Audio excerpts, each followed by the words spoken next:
जय हिंद साथियों, कैसे हैं आप सभी लोग। आप सभी साथियों का अविनाश कोचिंग इंस्टीट्यूट में स्वागत है। साथियों, आज का जो हमारा ये सेशन होगा, ये लाइट का जो चैप्टर है उसके दूसरे सेक्शन की बात करेंगे हम दर्पण से। दूसरा क्लास होगा ये। तो दूसरे क्लास में हम शुरू करेंगे दर्पण से, क्योंकि पहले क्लास में हमने प्रकाश के परावर्तन और उसके नियम वगैरह बताए थे। अब प्रकाश के परावर्तन को समझने के बाद हम लोग समझेंगे कि प्रकाश का परावर्तन जो हमें पढ़ना है वो मुख्य रूप से दर्पण पे ही पढ़ना है। तो दर्पण पे पढ़ना है तो आज सबसे पहले हम बात करेंगे दर्पण। दर्पण क्या होता है, जिसका इंग्लिश होता है मिरर। तो दर्पण के बारे में हम सबसे पहले बात करेंगे। तो सबसे पहले इसकी डिफिनीशन की अगर हम बात करें, दर्पण क्या होता है, तो दर्पण दर्पण कांच के कटे खोखले गोले का भाग होता है। खोखले गोले का भाग होता है।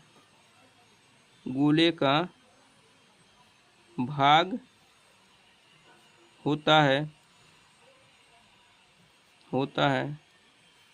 जिसके एक तल में पालिश लगी होती है। पालिश लगी होती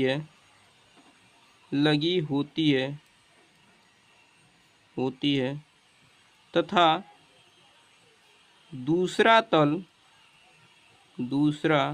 तल परावर्तक का कार्य करता है। परावर्तक का कार्य करता है।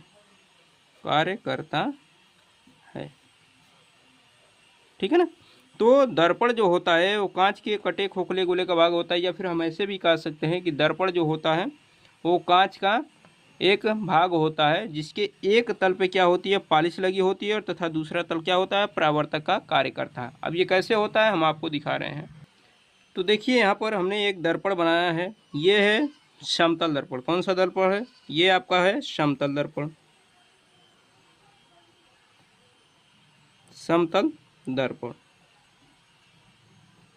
जिसे आप कहते हैं प्लेन मिरर।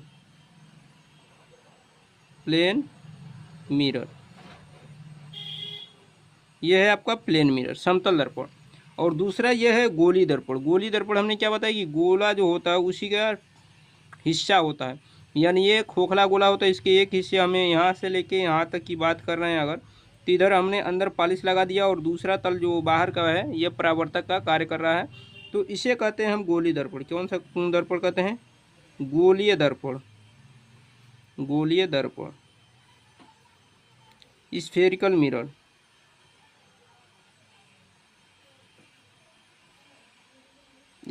मिरर। ये गोली दर्पण हो गया और ये समतल दर्पण हो गया। तो दर्पण हमने क्या बताया कि कांच के कटे खोखले गोले का भाग होता है। तो देखिए ये कांच का ही एक हिस्सा है जिसके एक तल में हमने पॉलिश लगाया है और ऊपर तल का जो तल है वो परावर्तक का कार्य कर रहा है। उसी प्रकार इसमें भी हमने अंदर पॉलिश लगाया है और बाहर का तल क्या कर रहा है, परावर्तक का कार्य कर रहा है। तो यानी हमने दर्पण जो समझा, वो समझने के बाद हमने ये देखा कि दर्पण दो प्रकार के होते हैं, एक समतल दर्पण होता है, दूसरा गोली दर्पण होता है। तो आज सबसे पहले हम बात करेंगे समतल दर्पण की, फिर बात करेंगे हम गोली दर्पण की। तो सबसे पहले हम बात कर लेते हैं समतल दर्पण की। समतल दर्पण क्या होता है, तो सबसे पहले हम समतल दर्पण की बात करेंगे। तो ऐसा दर्पण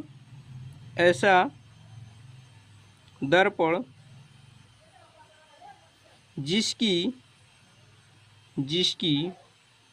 सतह सभी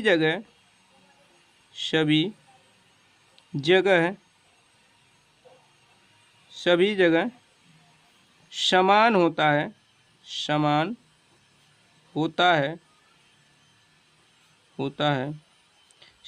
दर्पण कहलाता है। समतल दर्पण कहलाता है। क्या कहलाता है, समतल दर्पण कहलाता है। देखिए यहाँ जो समतल दर्पण दिख रहा है इसकी सतह जो है सभी जगह क्या है, समान है, तो उसे हम कहते हैं समतल दर्पण। अब समतल दर्पण के बारे में हमने समझा कि समतल दर्पण क्या होता है। अब समतल दर्पण की कुछ विशेषताएं समझ लेते हैं। समतल दर्पण पे कुछ क्वेश्चन भी बनते हैं, कुछ उसके फार्मूले भी बनते हैं, तो उन सबको हम समझ लेते हैं समतल दर्पण में क्या क्या मुख्य चीज़ें होती हैं। तो यहाँ पर हम पॉइंट करके चीज़ों को बताएंगे कि समतल दर्पण की देखिए पहली चीज़ तो समतल दर्पण के बारे में हम थोड़ा सा जान लें कि समतल दर्पण जो होती है उसकी सभी सतह समान होते हैं, ये तो हमने आपको बताया है। लेकिन समतल दर्पण की कुछ चीज़ें और समझते हैं कि समतल दर्पण की जो फोकस दूरी होती है ना वो अनंत होती है। समतल दर्पण की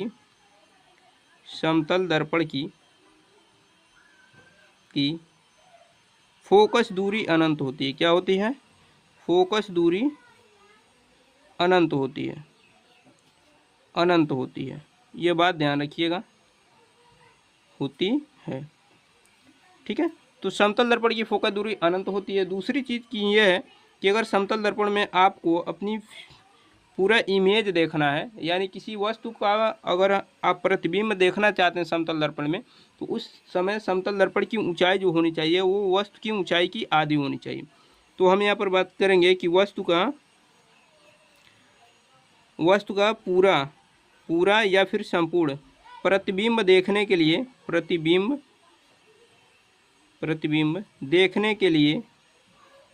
देखने के लिए दर्पण की ऊंचाई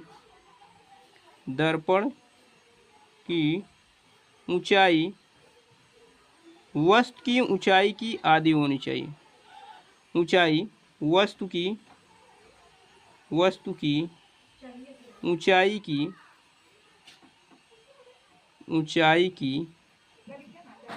आधी होनी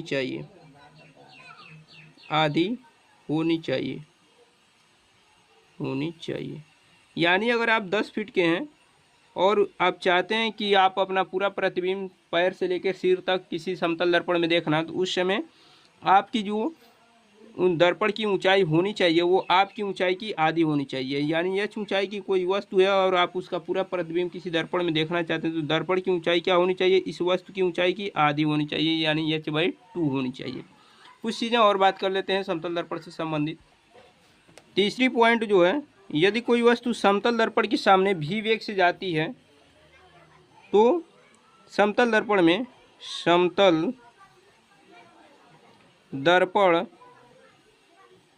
में वस्तु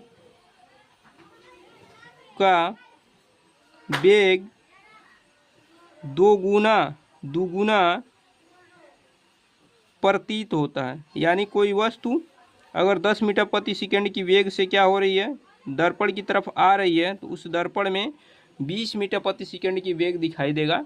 या फिर 10 मीटर प्रति सेकंड की वेग से दर्पण से दूर जा रही है तो 20 मीटर प्रति सेकंड की वेग से दर्पण से दूर जाती हुई प्रतीत होगी। इस बात को ध्यान रखिएगा। उसके साथ साथ कुछ चीज़ें और हैं कि इसके साथ साथ कुछ पॉइंट और बात कर लेते हैं। जब दो समतल दर्पण आमने सामने रखे गए हों, जब दो समतल दर्पण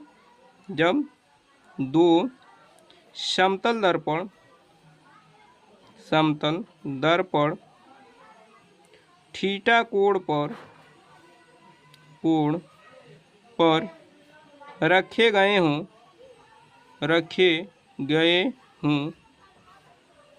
तो प्रतिबिंबों की संख्या, ये पूछा जाता है आपसे बराबर, प्रतिबिंबों की संख्या जो होती है उसे हम एन से रिप्रेजेंट करते हैं। यानी इक्वल टू होता है 360 डिग्री अपान थीटा -1। यहाँ पर जब प्रतिबिंबों की संख्या सम होगी, यानी सम के लिए मतलब ये हुआ कि अगर आप क्या करते हैं, थीटा का जो भी वैल्यू होता है उसको हम क्या करते हैं 360 डिग्री को डिवाइड करते हैं, तो उस समय अगर सम संख्या आती है तो उसमें से एक घटाते हैं और प्रतिबिंबों की वही संख्या होती है। और अगर 360 डिग्री अपान थीटा विषम का मतलब क्या हुआ कि अगर थीटा का जो भी मान है उसको रख के 360 को हम भाग देते हैं, तो अगर उसका मान विषम आता है तो उस कंडीशन में प्रतिबिंबों की जो संख्या होती है वो n होती है। इस बात का ध्यान रखिएगा। और अगर सम है तो 360/θ -1 होता है, यानी सम के कंडीशन में एक घटा देते हैं जो भी इसका वैल्यू आता है, और विषम की कंडीशन में 1 नहीं घटाते हैं, इस बात का ध्यान रखिएगा। इस पे आधारित हम एक क्वेश्चन लेते हैं। क्वेश्चन क्या है, जैसे इस पे क्वेश्चन है कि दो समतल दर्पण एक दूसरे के सामने थीटा कोण, थीटा का मान जो दिया गया है वो 60 डिग्री दिया गया है कि 60 अंश के कोण पे रखे गए हैं, तो उनके बीच बने प्रतिबिंबों की संख्या बताइए या का मान बताना है। तो हमें इस सवाल को कैसे सॉल्व करेंगे, एक बार फिर क्वेश्चन को पढ़ दे रहे हैं। क्वेश्चन इस प्रकार है कि दो समतल दर्पण एक दूसरे से 60 अंश के कोण पे रखे गए हैं, तो उनके द्वारा बने प्रतिबिंबों की संख्या बताइए। उम्मीद है कि क्वेश्चन आपको स्पष्ट हो गया होगा। तो यहाँ से हम फार्मूला यूज करेंगे, यानी इक्वल टू क्या होगा, 360 डिग्री बाई थीटा -1। अब यहाँ से देखिए 360 डिग्री बाई थीटा, थीटा का वैल्यू 60 डिग्री है, -1। 360 को 60 से डिवाइड करेंगे, 6 चांस में कट जाएगा, तो यहाँ से जब सॉल्व करेंगे तो क्या मिलेगा आपको, 6 - 1 5। तो 5 इमेज जो होंगे दोनों के बीच बनेंगे। ठीक है ना। उम्मीद है कि ये चीज़ें आपको समझ में आ गई होंगी। इसी प्रकार एक क्वेश्चन और है, उस क्वेश्चन को समझते हैं। क्वेश्चन है कि दो समतल दर्पणों के बीच की जो कोण है वो है 45 डिग्री। कितने हैं, 45 डिग्री, यानी दो समतल दर्पण जो हैं वो एक दूसरे से 45 डिग्री के कोण पे रखे गए हैं। उनके बीच बने प्रतिबिंबों की संख्या बताइए।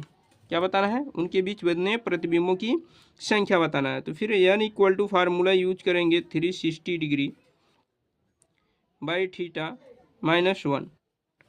देखिए 360, अगर इसका वैल्यू सॉल्व करने पर अगर आपको सम मिलता है तभी 1 घटाएंगे, अगर सम नहीं मिलता है तो नहीं घटाएंगे। तो 360 डिग्री बाई 45 डिग्री, अब देखिए -1, 45 से ये कितनी बार में कटेगा, तो ये कटेगा आपका, तो इसको हम काटेंगे तो ये 8 चांस में कट जाएगा। यहाँ से सॉल्व करेंगे तो 8 - 1 यानी 7 प्रतिबिंब बनेंगे, जो आपका आंसर हो जाएगा। तो प्रतिबिंबों की जो संख्या पूछी गई है ये 7 हो जाएगी। ठीक है। अगला क्वेश्चन देखते हैं, जो आपके अभी हमने यहाँ पर बताया है कि कोई वस्तु अगर दर्पण से 10 मीटर प्रति सेकंड की वेग से जा रही है, तो उसमें उसकी 2 गुना स्पीड से जाती हुई प्रतीत होगी या आती हुई प्रतीत होगी। उस पर आधारित क्वेश्चन है, उस क्वेश्चन को समझते हैं। देखिए क्वेश्चन कुछ इस प्रकार है, हम पढ़ दे रहे हैं कि कोई वस्तु दर्पण की तरफ 15 मीटर प्रति सेकंड की वेग से आ रही है। कितना आ रही है, 15 मीटर प्रति सेकंड की वेग से आ रही है, तो दर्पण में किस वेग से आती हुई प्रतीत होगी, दर्पण में किस वेग से आती हुई प्रतीत होगी, ये आपसे पूछा गया है।